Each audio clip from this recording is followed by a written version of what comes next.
चौधरी जिंदाबाद, सम्राट चौधरी जिंदाबाद।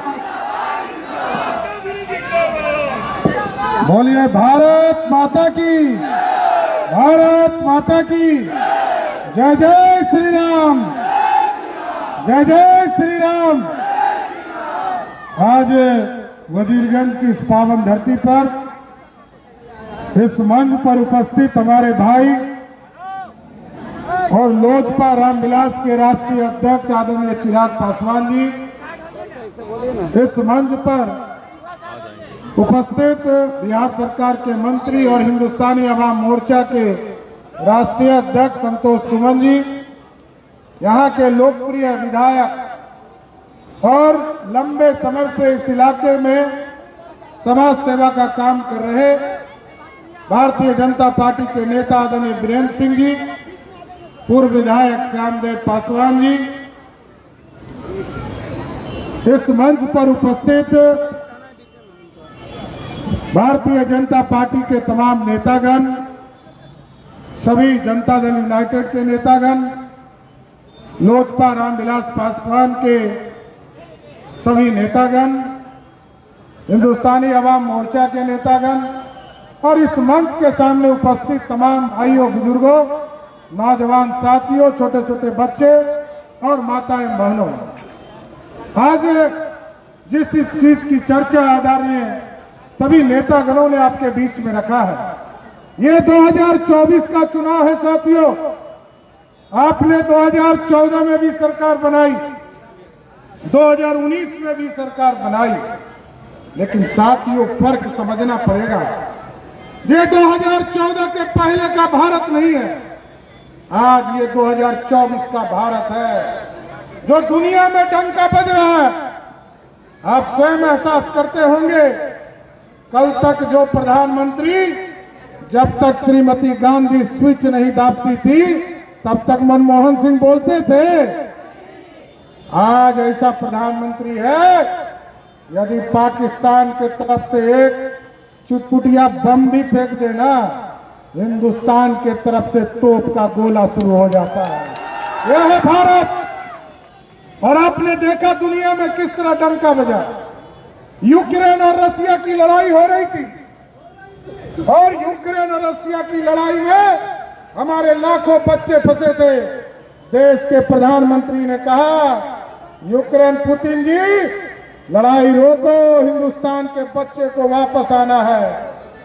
और जब मोदी से पूछा पुतिन ने कि मोदी जी आपके बच्चे कैसे पहचान होगा कि ये भारतीय है, मोदी जी ने कहा जिसके हाथ में तिरंगा होगा वही हिंदुस्तानी होगा।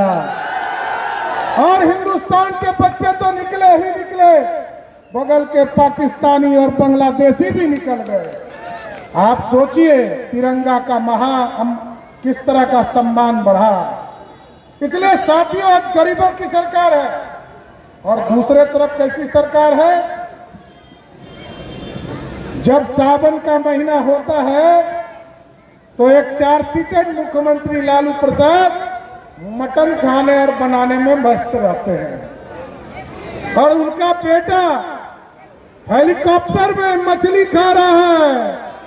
गरीबों को छोड़ दिया, हेलीकॉप्टर में मछली खा रहा है, वो भी नवरात्रा के महीने में।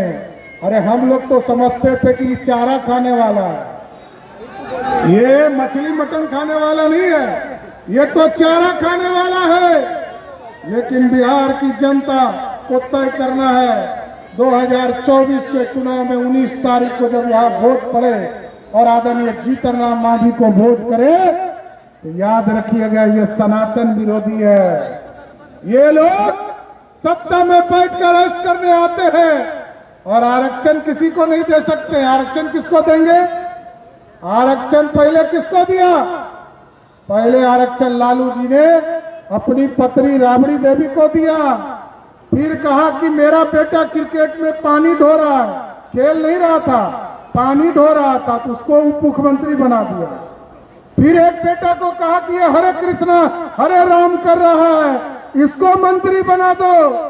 और जब भाजपा के नेताओं ने उनकी बेटियों को चुनाव हराने लगा तो कहा बेटी को राज्यसभा भेज दो।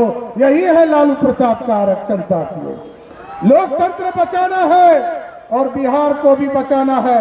देश विकसित होगा तभी बिहार विकसित होगा, और उसका नेतृत्व जब तक मोदी जी नहीं करेंगे, दूसरे से संभव है क्या? दूसरे से संभव है क्या? इसलिए साथियों, हम सब भाई आपके बीच में आए। यहाँ पर चिराग पासवान जी अभी आपके बीच में आए हैं, संतोष मांझी जी भी बीच में आए आपके बीच में, और हम लोग सब आग्रह करने आए हैं कि हम लोगों के गार्जियन जीतन राम मांझी जी 19 तारीख को यहाँ चुनाव आपको वोट देना है। एक एक वोट कड़ाई चाप पर देंगे। जैसे ही कड़ाई चाप पर वोट देंगे वैसे ही मोदी जी प्रधानमंत्री बन जाएंगे। जादू है कि आपका एक एक वोट मोदी जी को सत्ता तक पहुंचाएगा। और जिस तरह मोदी जी का कमिटमेंट है ना, इस देश में जो भ्रष्टाचार करेगा उसको जेल जाना पड़ेगा। उसी तरह हम लोगों ने भी बिहार में कानून बनाया और जिले में एक एक लोगों को चिन्हित कर रहा हूं।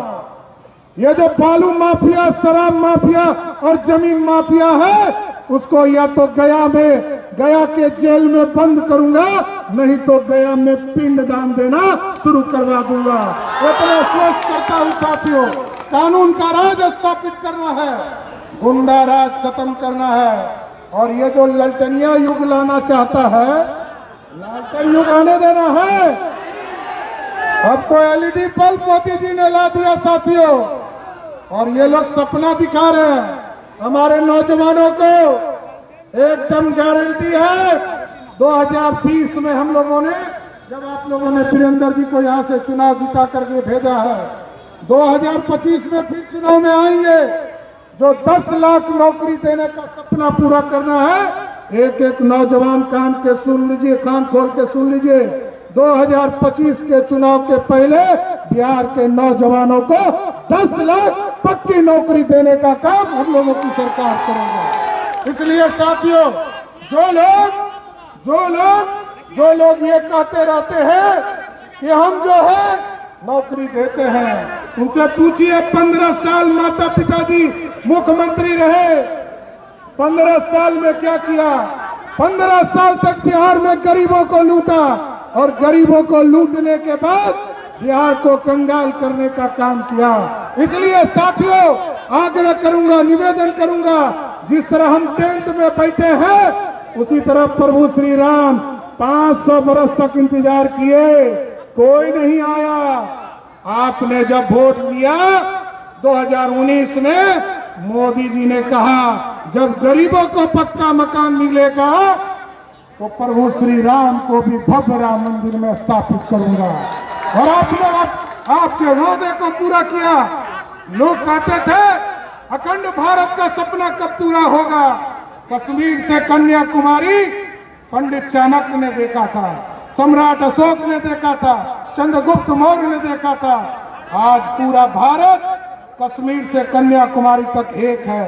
इसलिए सभी लोग यही आग्रह निवेदन करते हुए अपनी बातों को विराम दूंगा। एक एक वोट कड़ाई चाप के निशान पर देकर 2024 के चुनाव में फिर से मोदी जी को 400 पार कराना है कि नहीं कराना है? तो 40 की 40 सीट यहां से देना है कि नहीं?